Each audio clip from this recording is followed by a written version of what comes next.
Emas berhasil rebound dari tekanan 18.15, tapi belum saatnya kita berbangga karena posisi kenaikan pun masih so far tertahan di 18.24 dan tadi malam pun rebound sampai 18.33. Tapi kurang lebih skenario kemarin seharusnya berhasil karena kita menantikan level sell di kisaran 18.30-an dan persis rebound 18.33 kemudian turun ke level 18.22. Nah, sekarang masalahnya adalah nasib emas masih bergantung kepada level yang sama dan bahkan mungkin malam ini akan mendapatkan jawaban apakah dia akan turun di bawah 18.04 atau tembus di atas 18.40. Kita lihat dari USD atau US dollar terlebih dulu.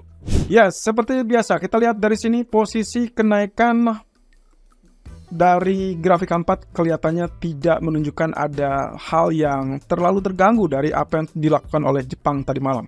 Seperti terlihat di sini sempat spike kemudian sempat turun juga, tapi sekarang bergerak dalam area yang flat atau rata. Nah, yang jadi permasalahan adalah apakah dia akan kecenderungan terkoreksi nanti malam atau justru dia akan mulai kenaikan. Nah, jadi kalau misalkan kita turun, kita berharap ada level 106.50-an di situ, walaupun nantinya nasibnya akan digantung oleh keputusan dari level trendline support tersebut.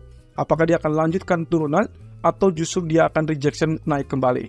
Nah, atau yang memungkinkan kedua adalah tanpa harus terjadi penurunan ke level 160.50, justru dia mengalami kenaikan lanjutan. Karena setelah flat seperti ini dianggap sebagai konsolidasi, lalu kemudian mereka memiliki alasan untuk tetap mengalami kenaikan. Salah satu hal yang pasti adalah US Treasury yield-nya sama sekali tidak bergeming. Jadi apa yang terjadi tadi malam terkait dengan tindakan yang dicurigai intervensi oleh Jepang tidak menggerakkan, tidak mematahkan apa yang terjadi pada pasar obligasi. Dalam hal ini US Government Bond Yields atau US Treasury yield-nya tetap mengalami kenaikan. Jadi hati-hati teman-teman, posisi tersebut kemungkinan belum akan relatif berpengaruh kepada emas. Nah, posisinya dari daily pun dia tetap bullish ya kalau kita lihat dari US Treasury yield-nya. Sementara untuk DXY atau US dollarnya memang ditutup dengan shooting star dan itu ada harapan untuk terkait dengan pola penurunan.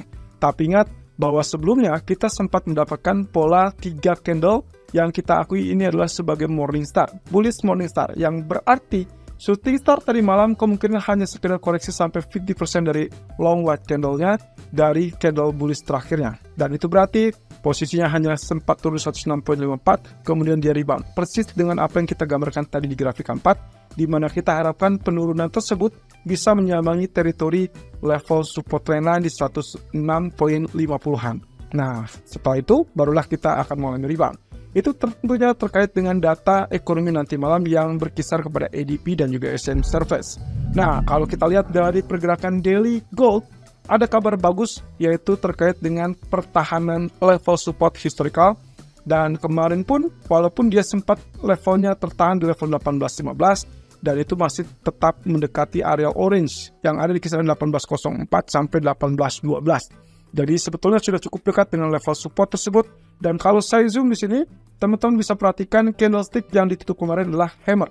Yang biasanya kalau dia sudah muncul hammer setelah penurunan drastis kemudian juga mendekati level support historical, maka ada potensi ataupun harapan terkait dengan kenaikan.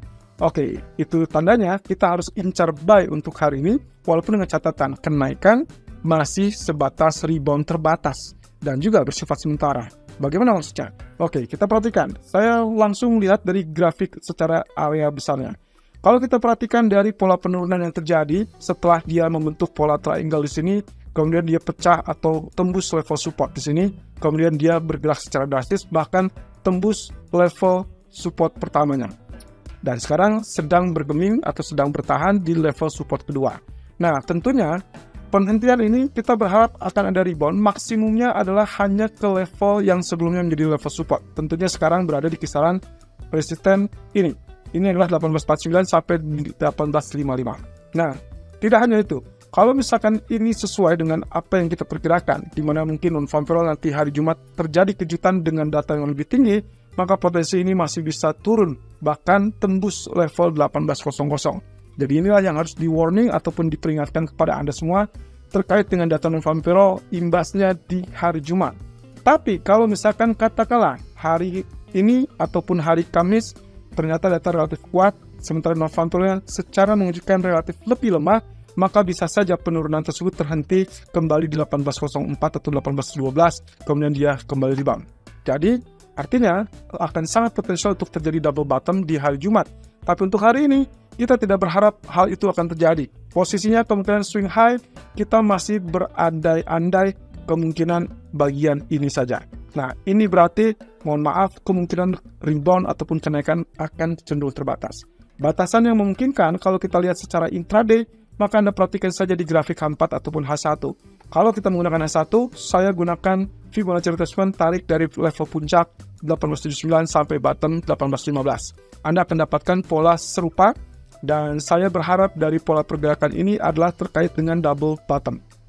Nah, double bottom inilah yang kemungkinan akan mendorong naik, tapi perhatikan, areal kenaikan kemungkinan tidak terlalu muluk karena kita memperhatikan teritori 1830-an yang kemarin sempat sulit tembus, dan bahkan pagi ini pun 1824 masih tetap bertahan. Entah apakah 1833 yang tadi malam sempat dicapai begitu intervensi Jepang, apakah itu akan ditembus apa tidak, atau bahkan apakah akan dicapai apa tidak. Jadi pertanyaannya tergantung dari data ekonomi nanti malam. Oke, kalau misalkan pun ini sesuai dengan skenario kita lalu kemudian mengalami kenaikan, hati-hati begitu dia sudah mendekati teritori 1839 ataupun 1847. Kenapa?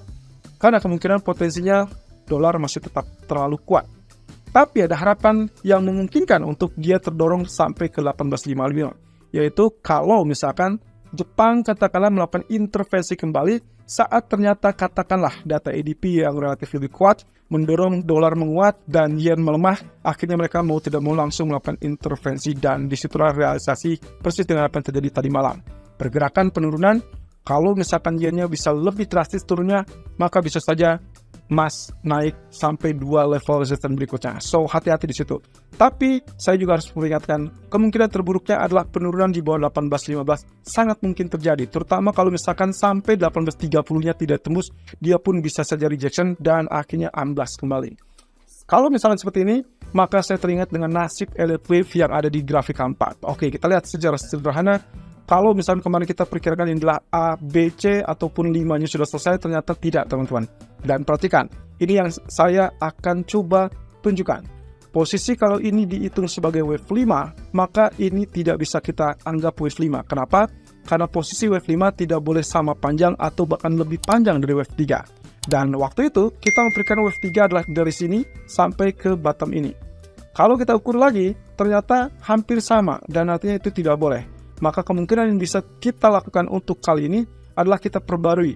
Wave ketiganya kemungkinan adalah wave yang paling panjang sesuai dengan teorinya, maka ini adalah baru selesai wave 3. Kalau begitu, berarti nasib untuk wave keempatnya sangat kita nantikan dan diharapkan hanya kurang lebih rebound maksimal di 38.2%. Itu berarti 1858. That means cocok dengan apa yang kita teorikan tadi di grafik daily ataupun di grafik K1. Nah, terkait dengan hal tersebut, maka itulah alasan kenapa kita mengincar zona buy terlebih dulu dengan asumsi kemungkinan akan ada pola kenaikan untuk double bottom, kemudian atau wave keempat, dan akhirnya kembali turun. Jadi teman-teman, skenario untuk hari ini, walaupun Anda bisa lakukan buy saat ini 18.19, 18.21, target maksimum saya hanya 18.30 atau 18.33. Tapi kalaupun dia sempat naik sampai 18.40-an, saya sarankan jangan follow buy, melainkan Anda harus switch strategi menjadi sell di 18.40-an. Itu yang paling aman untuk saat ini. Setidaknya sampai di hari Jumat kita masih belum ada kepastian terkait dengan market. Apalagi dengan kondisi Jepang yang mungkin saja melakukan intervensi. Tapi saya rasa Jepang pun akan smart untuk melakukan intervensi di hari Jumat, bukan hari ini. Nah, terkait dengan pergerakan pound sterling, kalau misalnya kita perhatikan di sini, pergerakannya juga relatif sama dan ada hal yang cukup menarik di sini. Apakah ini sekedar retest untuk rebound yang didukung oleh kemungkinan potensi dari bullish divergence? Mungkin saja. Oleh karenanya, secara singkat, kalaupun kita lihat ini sebagai double bottom, ini sangat memungkinkan. Nah, kemungkinannya, sayangnya kenaikan pun relatif bisa tertahan di zona 1.2130 atau 1.2130.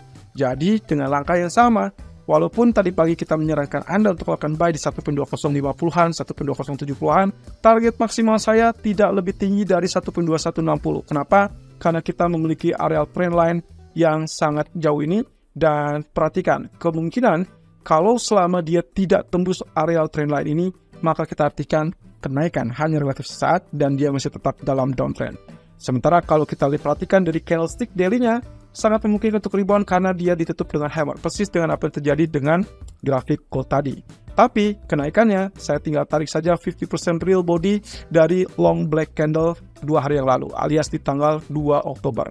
Terakhir, kalau kita perhatikan di crude oil, ini juga persis dengan momentum yang kemarin sempat saya sebutkan. Kalau Anda sudah lihat penurunannya relatif drastis dan juga mendekati level 8788, hentikan level sell-nya. Anda harus mulai buy karena diasumsikan akan rebound. Dan itulah yang terjadi. Setelah itu dia rebound, walaupun di sini reboundnya ternyata tertahan di bawah garis trendline. Ingat, patokannya kalau kita menggunakan trendline, maka selama dia tetap berada di bawah trendline, itu adalah zona sell.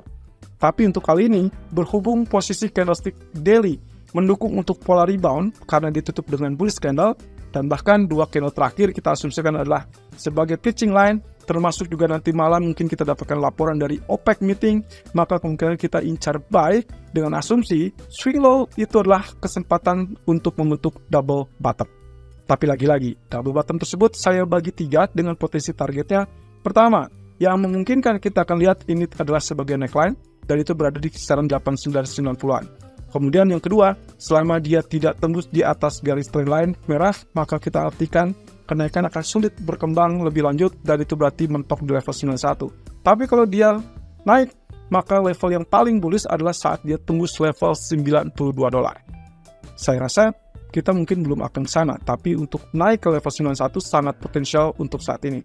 Tapi juga hati-hati, begitu dia ternyata gagal untuk terjadinya double bottom, maka yang Anda harus waspadai adalah level support yang sudah kita juga tandai kemarin. 87 adalah level support kritikal yang mana kalau dia tembus, dia bisa turun sampai level $85. Jadi, sesuaikan dengan strategi Anda dan juga lakukan risk management nanti malam karena data ekonomi sangat penting untuk menggerakkan sentimen market.